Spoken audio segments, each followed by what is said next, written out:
लड़ना नहीं आता, मुझे तो केवल इतना ही आता है, श्री कृष्ण गोविंद हरे मुरारी, हे नाथ नारायण वासुदेवा। श्री कृष्ण गोविंद हरे मुरारी, हे नाथ नारायण वासुदेवा। हे नाथ नारायण वासुदेवा, हे नाथ नारायण वासुदेवा। नाथ नारायण वासुदेवा, नाथ नारायण वासुदेवा। श्री कृष्ण गोविंद हरे मुरारी, हे नाथ नारायण वासुदेवा। श्री कृष्ण गोविंद हरे मुरारी, हे नाथ नारायण वासुदेवा। गोविंद बोलो गोपाल बोलो, गोविंद बोलो गोपाल बोलो, गोविंद बोलो गोपाल बोलो, गोविंद बोलो। गोविंद बोलो गोपाल बोलो, गोविंद बोलो गोपाल बोलो, हे नाथ नारायण वासुदेवा। श्री कृष्ण गोविंद हरे मुरारी, हे नाथ नारायण वासुदेवा। श्री नाथ नारायण वासुदेवा, हे नाथ नारायण वासुदेवा, हे नाथ नारायण वासुदेवा। बोले बाके बिहारी लाल की। तो नारद जी महाराज ने कहा कि मुझे लड़ना झगड़ना नहीं आता। हिरण्याक्ष कहता है कि मुझे तो युद्ध करना है। तो नारद जी कहते हैं यदि युद्ध करना है तो पहुंच जाओ समुद्र के किनारे।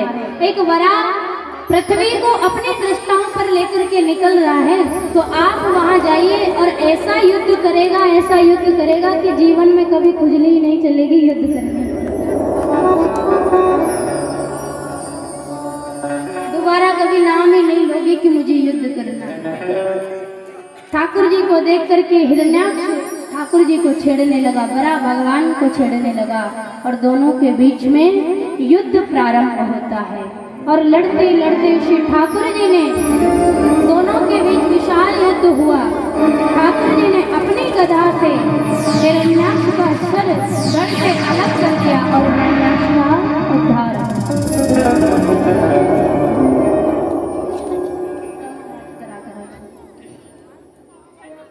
भगवान ने यहाँ अभिमान को मारा है, पर पृथ्वी ने देखा कि अभिमान को तो मार दिया, पर पृथ्वी को लोभ हो गया कि मुझे, मैं जरा समुद्र में जाकर के क्या डूबी कि भगवान को वराह का रूप लेकर के आना पड़ा। तो भगवान ने, श्री वराह भगवान ने पृथ्वी को श्री धाम वृंदावन के दर्शन करवाए हैं। और जैसे ही वृंदावन को देखा तो पृथ्वी का जो अभिमान था वो एक क्षण में ही टूट गया। ठाकुर जी ने कहा कि पूरी पृथ्वी का प्रलय हो सकता है, पर मेरे वृंदावन का कभी प्रलय नहीं हो सकता। और पुनः श्री ठाकुर जी ने आकर के पृथ्वी की स्थापना की है। इधर करदम जी महाराज का विवाह, श्री ठाकुर जी ने कहा कि करदम जी हम आपका विवाह करवाना चाहते हैं। स्वयं मनु महाराज के 3 पुत्रियां हैं और 2 पुत्र हैं, देवती, आकृति और प्रसूति, और प्रियव्रत और उत्तानपाद 2 उनके पुत्र हैं। तो देवती नाम की जो कन्या है उसके साथ में ऋषि करदम का विवाह संपन्न करवाया। और करदम जी का ठाकुर जी से शर्त थी कि मेरे घर पुत्र बनकर आपको आना होगा। करदम जी चाहते हैं कि भगवान यदि मेरे घर पुत्र बनकर के आएंगे तो दूसरी संतान की कामना मुझे नहीं करनी, पर ठाकुर जी को कुछ और मंजूर था। तो ठाकुर जी से आने से पहले करदम जी महाराज के यहाँ 9 कन्याओं का विवाह हुआ।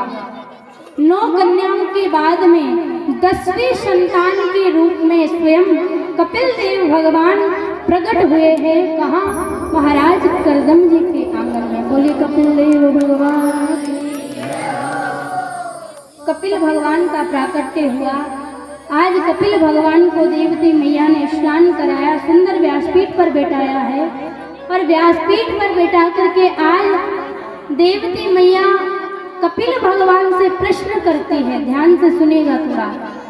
इसको कहते हैं भागवत में सांख्य शास्त्र। तो देवती मैया आज भगवान से प्रश्न करती है, ठाकुर जी से कहती है कि प्रभु आप कृपा करके मुझे बताइए, ये मेरी जो प्रत्येक इंद्री है, ये प्रत्येक इंद्री मुझे संसार की ओर खींच रही है। हर इंद्री चाहती है कि मैं संसार में जाऊं, पर आप बताइए मैं इन इंद्रियों को वश में कैसे करूं। आंख चाहती है सुंदर सुंदर दृश्य देखो, कान चाहते हैं सुंदर संगीत सुनो, जिह्वा चाहती है सुंदर सुंदर भोजन को पाओ, हाथ चाहते हैं कुछ और, पैर चाहते हैं कुछ और। मैं समझ नहीं पा रही हूँ कि मैं अपनी इंद्रियों को वश में कैसे करूँ। दूसरा प्रश्न मेरा ये है कि मुझे बताइए, बंधन मन का होता है या बंधन शरीर का होता है या फिर बंधन आत्मा का होता है? किसका बंधन होता है? बंधन का कारण क्या है? कपिल भगवान कहते हैं देवती मैया आप तो स्वयं विदुषी है, पर फिर भी यदि आप प्रश्न पूछ रही है तो मैं आपको बताती हूँ कि ये जो इंद्रियां हैं, इन इंद्रियों को यदि वश में करना है, इन इंद्रियों को रोकना है, तो प्रत्येक इंद्री का मुख भगवान की ओर कर दो। आंख चाहती है कि किसी सुंदर को दृश्य को देखे, तो उससे देखने से पूर्व श्री ठाकुर जी को देखिए। कान चाहते हैं सुंदर सुनना, तो आप अपने कानों को श्री ठाकुर जी का कीर्तन सुनवा सकते हैं। जिह्वा चाहते हैं सुंदर भोजन करना, पाइए खाइए, पर उसको खाने से पूर्व श्री ठाकुर जी की और एक बार हाथ जोड़ करके कहिए कि प्रभु आप पा लीजिए। आप पा लेंगे तो ये प्रसाद हो जाएगा, उसके बाद में हमें जब प्राप्त होगा, जीव को जीव की वस्तु मिली पर भगवान से संबंध बना करके आपको प्राप्त हुई है। तो प्रत्येक इंद्रिय को वश में करना है तो प्रत्येक इंद्रिय का मुख भगवान की ओर कर दो। दूसरा, बंधन किसका होता है? बंधन का कारण क्या है? क्या हुआ? बच्चा घूम गया? किसका है? नाम क्या है? पूछ लो उसको, उधर पूछ लो। सभी माता बहनें देख लें बच्चे को।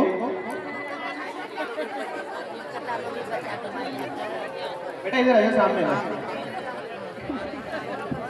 ये कपिल पहचान लो, भगवान। पहचान लो।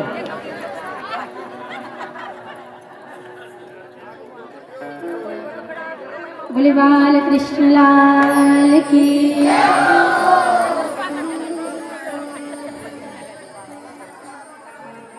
तो देवती मैया कहती है कि यदि मन जो है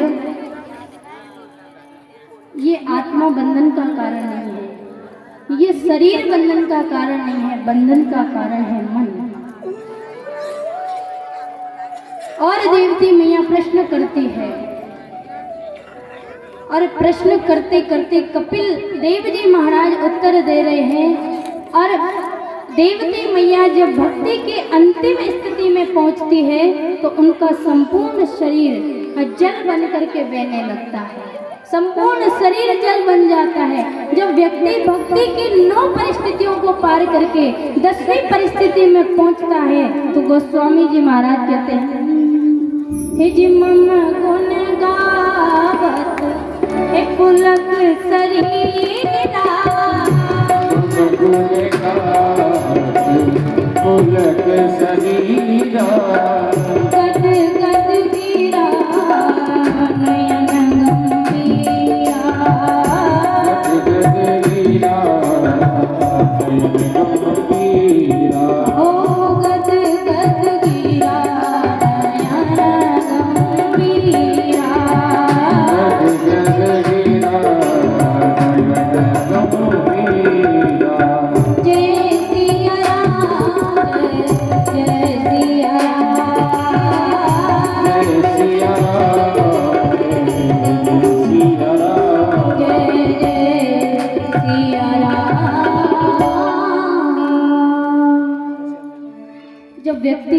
भक्ति की परिस्थिति में या प्रेम की परिस्थिति में पहुंचता है तो उसका संपूर्ण शरीर जल बन करके बहने लगता है। और यही परिस्थिति देवती मैया की हुई और सिद्धरा नाम की नदी के नाम से मैया देवती बहने लगी है। गंगा सागर के पावन क्षेत्र में कपिल महाराज ने मैया देवती को दिव्य ज्ञान सांख्य शास्त्र का दिया है। अब श्री सुखदेव जी महाराज वर्णन करते हैं कि ये देवती का वंश आगे नहीं चला है। अब आगे इसी वंश में इनकी दूसरी बहन है प्रसूति, उनका विवाह दक्ष नाम के प्रजापति के साथ में हुआ। और इनकी तीसरी जो बहन है आकृति, उसका विवाह रुचि प्रजापति के साथ में हुआ। ये दक्ष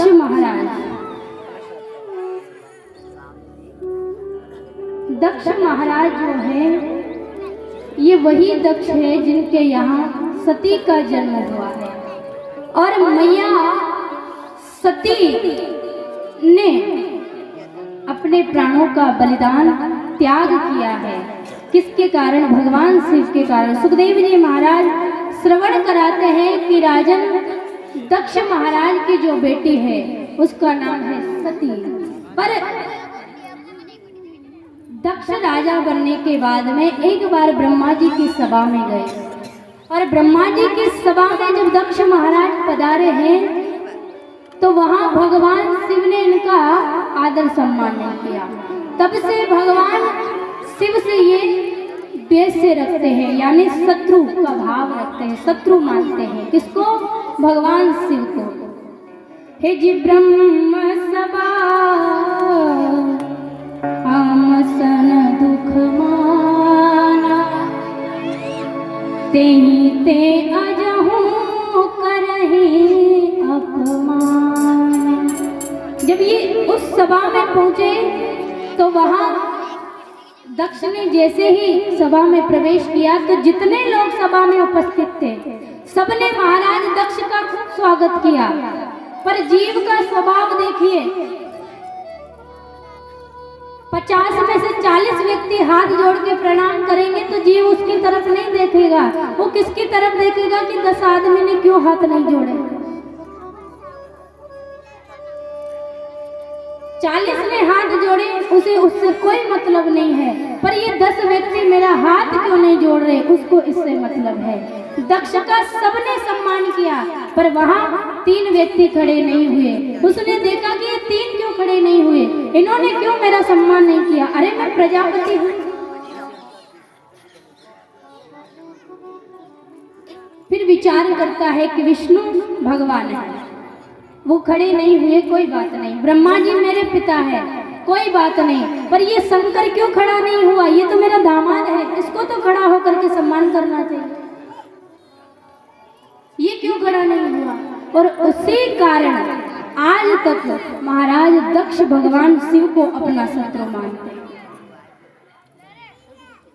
और उसी शत्रुता के कारण आज भगवान शिव को अपमानित करने के लिए दक्ष महाराज ने यज्ञ रचना बनाई है। और यज्ञ रचना में सबको निमंत्रण दिया है, सभी देवताओं को निमंत्रण दिया, पर भगवान शिव के यहाँ कोई निमंत्रण नहीं। भगवान शिव को कोई निमंत्रण नहीं दिया गया। पर शास्त्र कहता है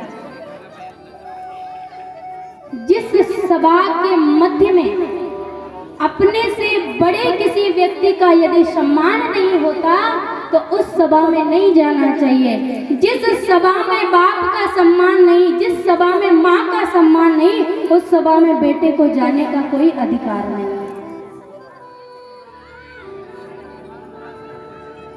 सभी देवताओं को निमंत्रण दिया और सभी देवताओं को दक्ष जानते थे क्या कि सभी देवता आने में थोड़ा आनाकानी करेंगे। क्यों? क्योंकि शिव को निमंत्रण नहीं है, तो कई देवता भी नहीं आए। इसलिए दक्ष महाराज ने सबको लेने के लिए भिजवा दिया है, सबके लिए गाड़ियां भेज दी है और साथ में गिफ्ट भी भेज दिए। अब जहाँ गाड़ियां और गिफ्ट मिल रहे हो तो कौन नहीं आएगा। सबके सब देवता यज्ञ में जाने के लिए तैयार है। और निकल कहां से रहे हैं? भगवान शिव कैलाश पर्वत के ऊपर से निकल रहे हैं। इधर उधर से भी जा सकते थे पर नहीं गए। पड़ोसी के पता चल जाए कि किसी का विवाह है और उसके निमंत्रण नहीं आया है और हमारे निमंत्रण आया है तो हम क्या करेंगे? हमें पता है कि उसके निमंत्रण नहीं आया, फिर भी हम जरूर जाएंगे उससे कहने के लिए कि भैया शादी में चलोगे कि नहीं चलोगे। जब वो सड़ा सड़ाया मुंह करके कहेगा कि हमारे तो निमंत्रण ही नहीं आया, तब आपको कलेजे में ठंडक पहुंचेगी। ये संसार का व्यवहार है।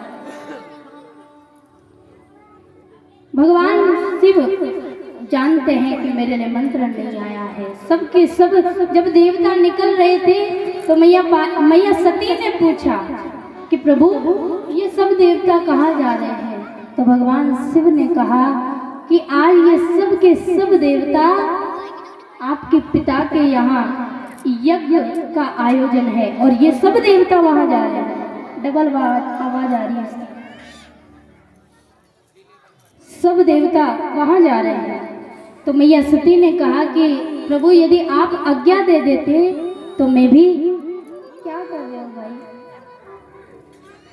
कभी आप फुल खोल देते हो, कभी बिल्कुल बंद कर देते हो, कभी इको ही नहीं है, कभी।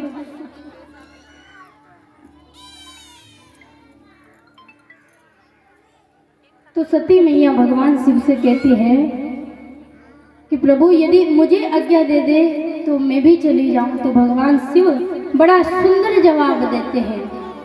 हे जिकया हुनीक मोरे मन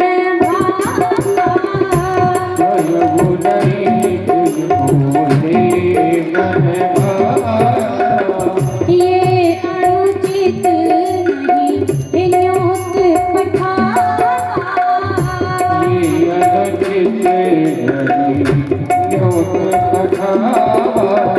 ये अनुचित नहीं हिन्योत पठावा।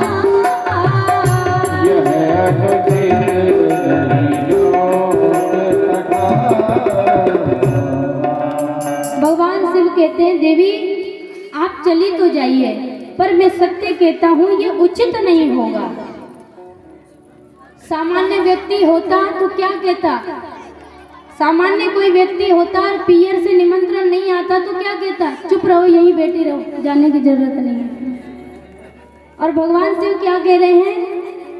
ये अनुचित नहीं न्योत पटावा, यानी कि निमंत्रण नहीं आया है और ऐसे में आपका यदि वहां जाना होगा तो ये उचित नहीं होगा, ये उचित नहीं होगा।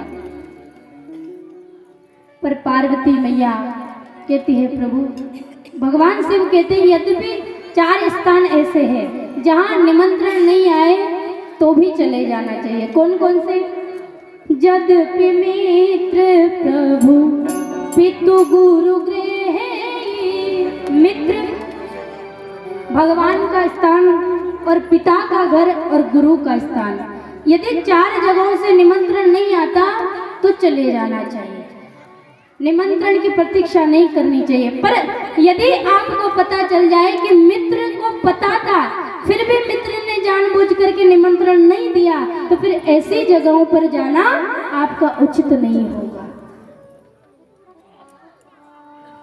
महादेव जी ने मना किया कि आपका जाना उचित नहीं होगा, फिर भी मैया पार्वती मैया सती नहीं मानी तो भगवान शंकर ने अपने अंग रक्षकों को साथ में भेज करके सती को विदा किया है।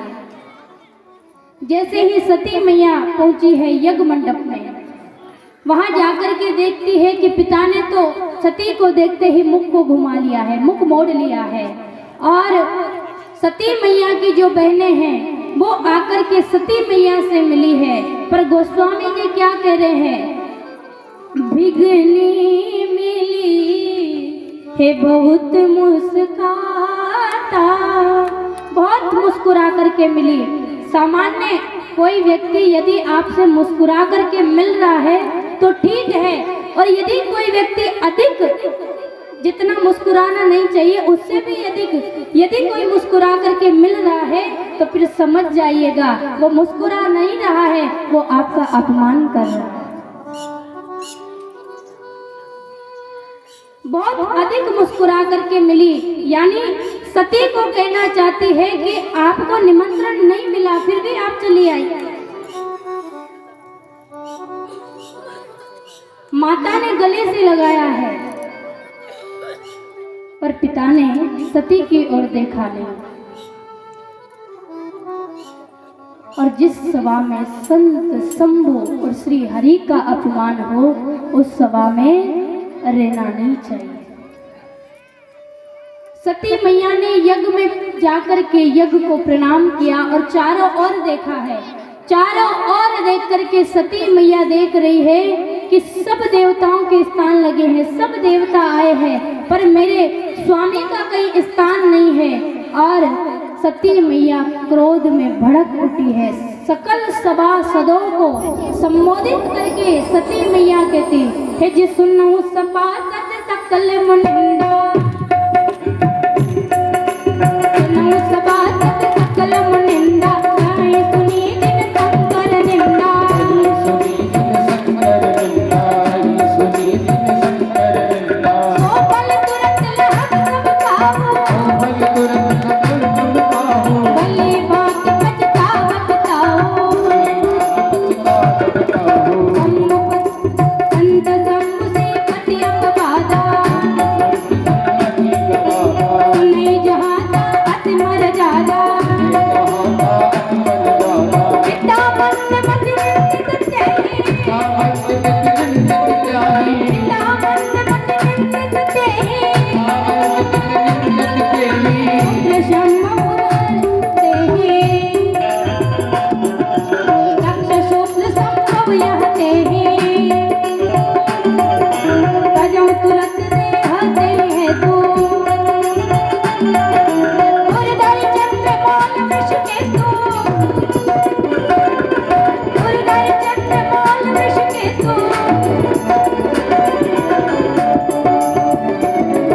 विधि अर्थ कहि जोग अगिन तनु जारा, अस कहि जो अस तनु जारा। वयहु सकल मत हाहाकारा, मनु सकल ओ वयहु सकल मत हाहाकारा। मनु सकल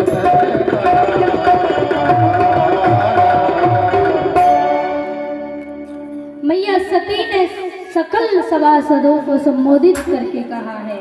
माँ क्रोध में आ गई और समस्त देवगणों से कह रही है जिसने इस सभा में बैठ करके मेरे भगवान की अथवा मेरे शंभु की निंदा को सुना है, श्रवण किया है, अथवा जिन ने भगवान शंभु की निंदा की है, शास्त्र कहता है कि उनको दंड अवश्य मिलेगा।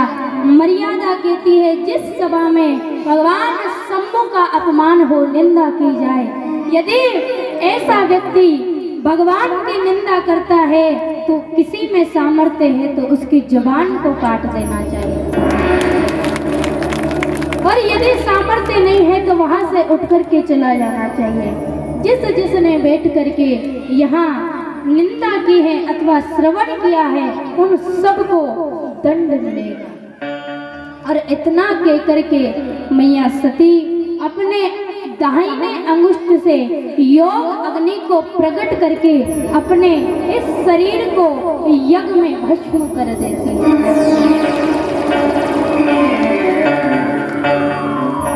और जब सती मैया ने अपने शरीर का त्याग किया है उस समय सती मैया ने भगवान श्री राम से वरदान मांगा है जिस सती मरत हरिसन वर मांगा और जन्म जन्म शिव हे पद अनुरागा ओ जन्म जन्म शिव पद अनुरागा तेहि कारण हिमगिरि ग्रह जाई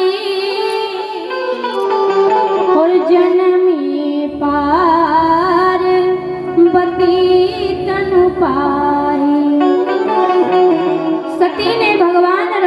वरदान मांगा था कि प्रभु मुझे वरदान दीजिए कि इस जन्म में क्या, जब जब मैं जन्म लूं तब तब भगवान शिव ही मुझे पति के रूप में प्राप्त हो।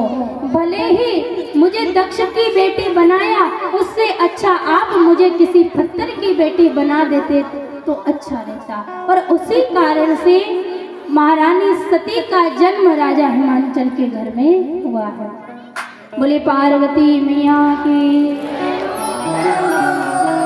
पार्वती मैया का जन्म राजा हिमांचल के यहाँ हुआ। पार्वती का जन्म होते ही नारद जी महाराज आए हैं और नारद जी महाराज ने आकर के पार्वती मैया के हाथों को देखा है। जब राजा हिमांचल ने कहा कि मेरी बेटी के गुण और दोष देख दीजिए, तब नारद जी महाराज के सुता तुम्हारी सखल गुण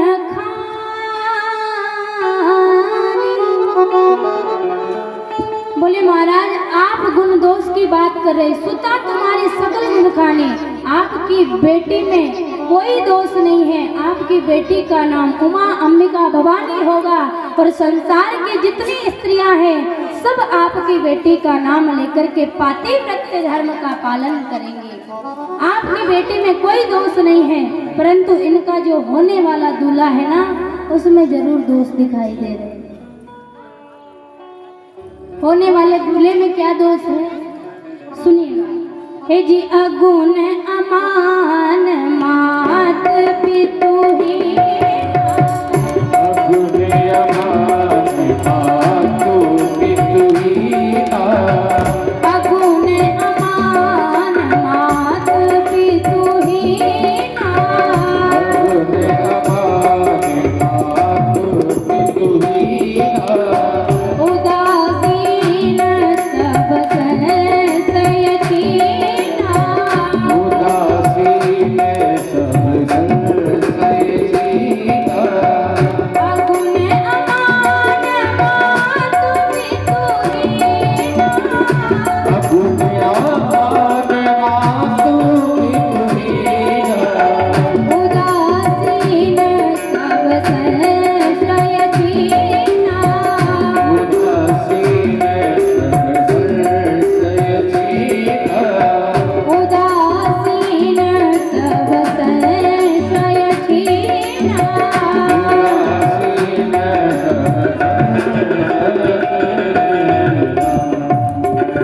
अगुण अमान मात पितुहीना, यानी उसका अगुण होगा, यानी तीनों गुणों से परे होगा। अमानी होगा माने मान सम्मान की कामनाओं से भी परे होगा।